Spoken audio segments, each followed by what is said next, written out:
Hello everyone and welcome to Brain Blitz Audios.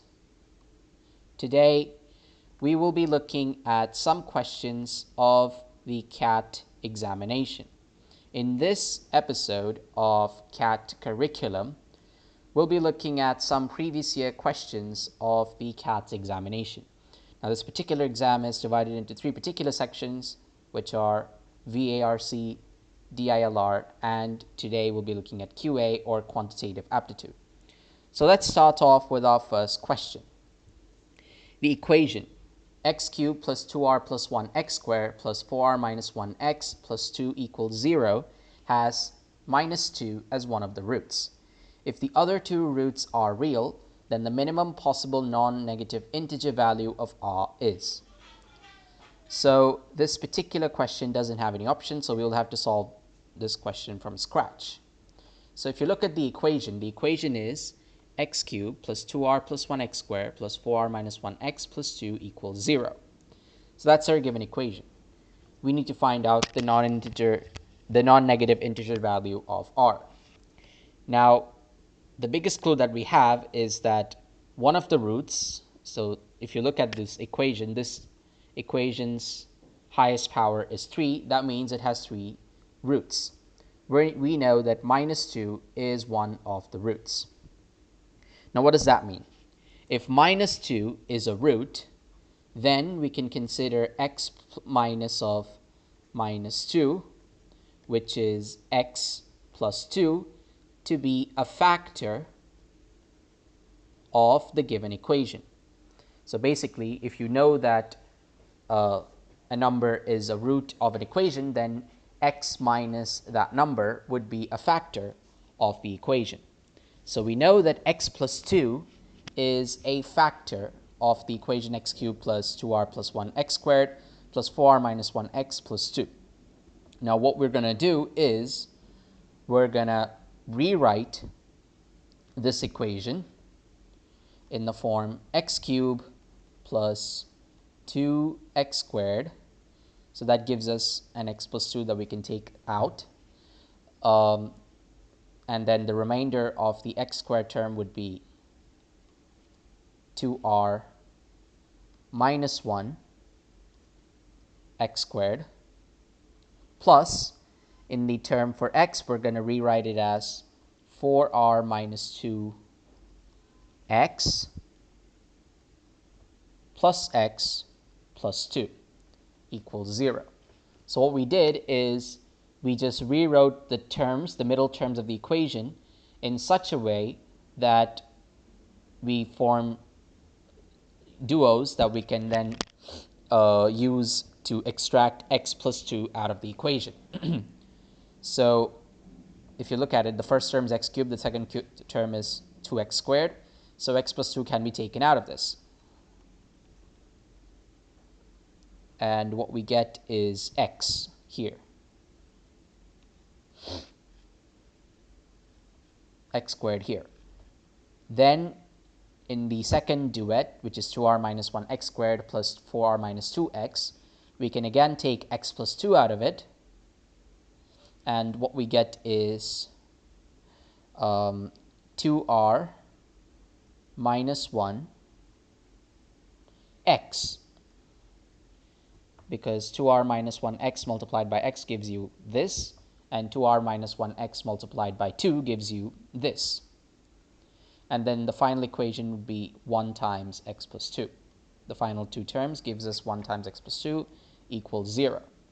So when we take x plus 2 as common, then the rest of the equation becomes x squared plus 2r minus 1x plus 1, and this is equal to 0. So we know that so we have now definitely proven that x plus 2 is a factor of the original equation, that's x cubed plus 2r plus 1x squared plus 4r minus 1x plus 2 equals 0. And we have taken that particular factor out of the equation. So now that we've split the original equation into x plus 2 and x squared plus 2r minus 1x plus 1, we're going to look at the next clue.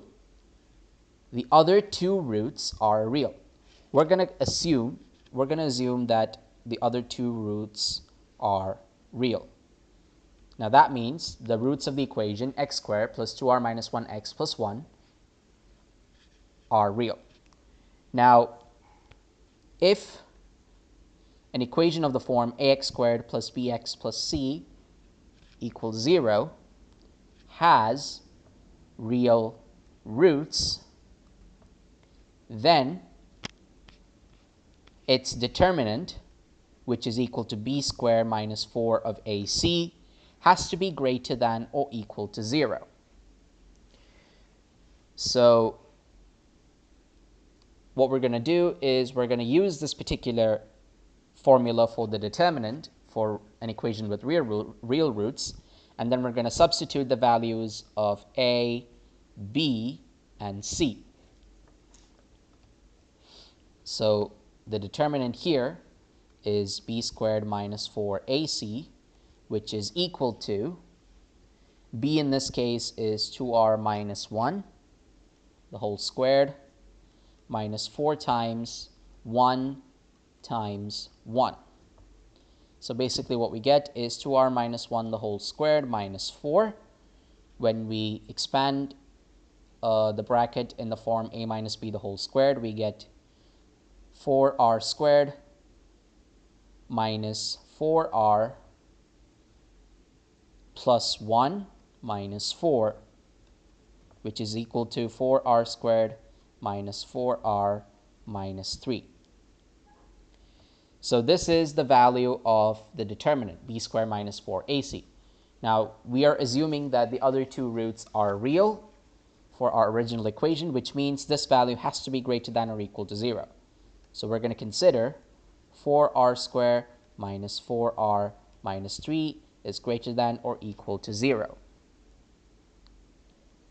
Now we're going to split the middle term for this because 4 times 3 is 12, and we can split the middle term by using 6 and 2 respectively.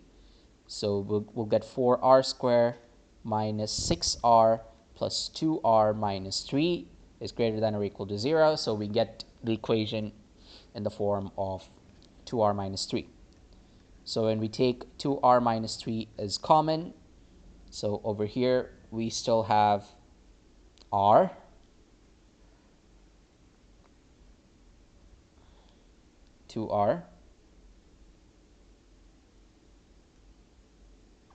and over here we have 1. So 2r minus 3 times 2r plus 1 is greater than or equal to 0. Now that means 2r minus 3 is greater than or equal to 0, or 2r minus 1 is greater than or equal to 0. Both have to be greater than or equal to 0. So the two roots that we get, the two values of r that we get are, we get 2r equals 3 greater than or equals to 3. Therefore, r is greater than or equal to 3 over 2. 3 over 2 is equal to 1.5. Now, on the other hand, we have 2r plus 1, unfortunately. That's not 2r minus 1, it's 2r plus 1. So 2r plus 1 is greater than or equal to 0. So 2r, the value of 2r will be less than or equal to minus 1, because since the sign changes, we'll have to change the inequality sign. Therefore, r is less than or equal to minus 1 over 2. So in our original question, we need to find out the minimum possible non-negative integer value of r. So in our two cases, for 2r plus 1, the value of r is negative, which means that this answer cannot be taken as our answer. For the other case, for 2r minus 3, we got the value of r as greater than or equal to 1.5. So the minimum non-negative integer value of r is equals to 2. So for this particular question, the value of r is equal to 2. So basically, in order to recap, what we did is we used the fact that -2 is one of the roots, and we know, and from there we can conclude that x plus 2 is a factor. We just rewrote the equation to take x plus 2 out as one factor, and the rest of the equation we made sure that we used the rule where the determinant of an equation is greater than or equal to 0 when it has real roots. So by using that, we got two separate values of r. One of them was negative, which we discarded. The other one was positive. And then over there, we found out the nearest integer to our condition, which becomes 2. So since the value of r was greater than or equal to 1.5, the minimum non-negative integer value of r is 2. Now let's look at the next question. We have, in an exam, we have the average marks of 4 girls and 6 boys as 24. Each of the girls has the same marks, while each of the boys have the same marks. So basically, every boy and girl scored 1 mark. So basically, every girl gets a mark which we can consider as G, and every boy gets a mark we can consider as B. If the marks of any girl is at most double the marks of any boy, but not less than the marks of any boy, then the number of possible distinct integer values of the total marks of 2 girls and 6 boys is. The options are 21, 20, 22, and 19. So, how do we solve this question? So we're going to consider that G is the mark of 1 girl,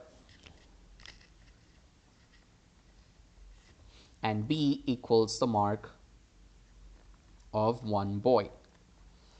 And now we know that every boy and every girl would score B and G respectively.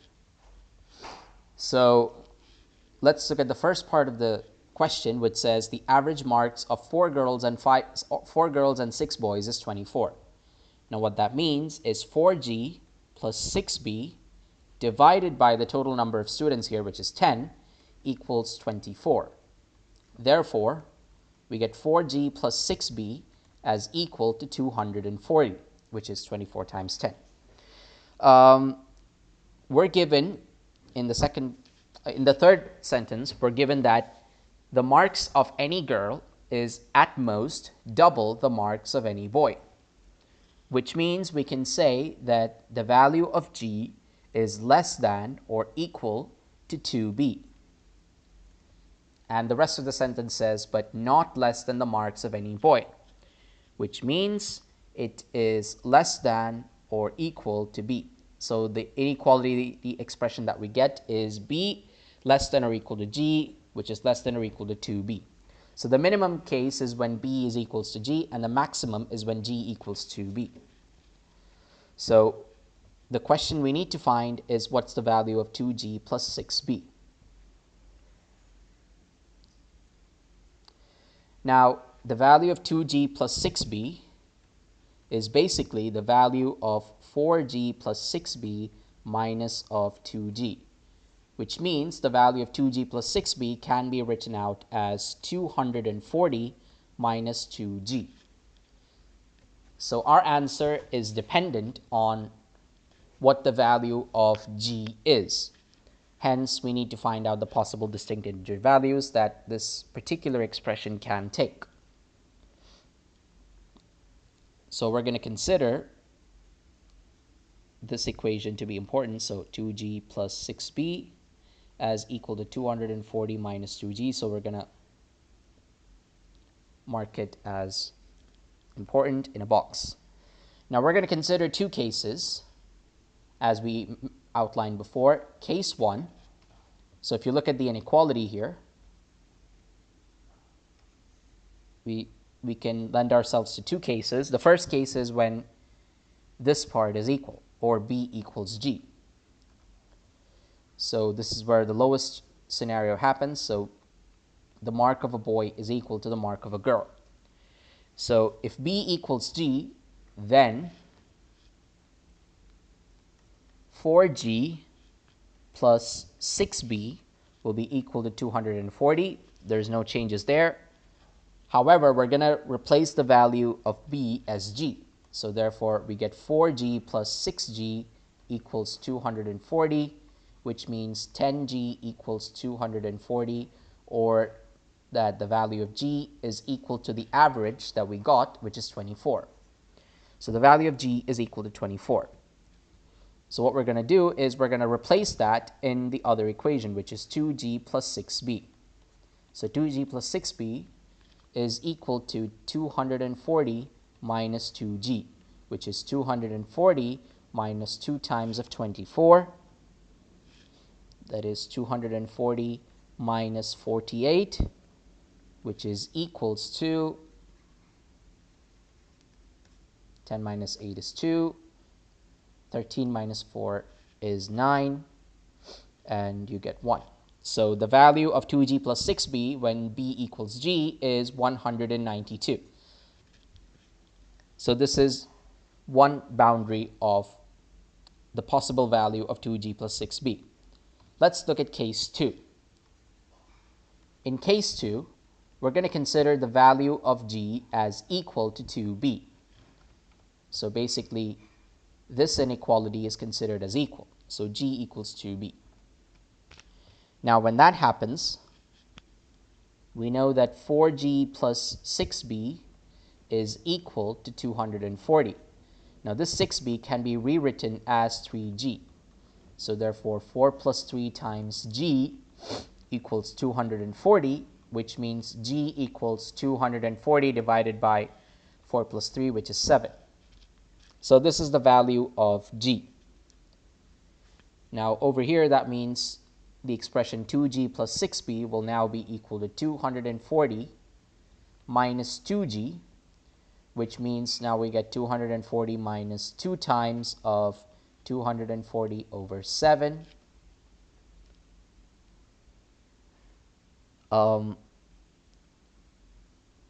So what we do is we try and divide 240 with 7. So 7 3s are 21, 3, you get 30, 4s are 28, and then 2. So basically 240 divided by 7, we can rewrite it as 34 times 2 over 7. So this is basically the mixed number that we wrote. So when we multiply 2 across it, we get 240 minus 68 4 over 7. So let's do 240 minus 68. 10 minus 8 is 2. 13 minus 6 is 7. And this is 1. And then when we subtract 4 by 7 from 172, you get 171 3 by 7. So this is the other boundary of 2g plus 6b. So the first boundary is 192. The second boundary is 171 3 by 7. So the value of 2g plus 6b ranges from 171 3 by 7 to 192. Now we're asked to find out the possible distinct integer values. What is the number of possible distinct integer values of the total marks of 2 girls and 6 boys? So the lower limit is currently a mixed number. The closest integer that is within the range is equal to 172. So basically, we're going to have to count the number of integers from 172 to 192. So we start from 172, 173, 174, and so on until we reach 192. So basically, this would be equal to 192, which is the higher limit, minus 172, which is the lower limit, and then we add plus 1 to make sure that we're counting every number. So 192 minus 172 is equal to 20, plus 1 equals 21. So the correct answer for this particular question is option A, 21. The other options are incorrect, particularly option B, 20, because that's basically the difference between the range of this particular series of numbers. Because if we did that, then we'll be discounting 172 from the counting department. So basically, to compensate that, we add 1 to the expression in order to get our final answer, which is A, 221. You can also solve this using arithmetic progression to find the value of n. So by doing that, we found out that the number of possible distinct integer values of the total marks of 2 girls and 6 boys is option A, 21. Now that concludes this particular episode of CAT curriculum. We hope you found this episode interesting and informative. For more of our useful and interesting episodes, don't forget to subscribe to Brain Blitz Audios. If you want to get the latest content from us, then please don't forget to hit that notifications icon present below the video. So until the next webisode, take care, stay safe, ta-ta for now.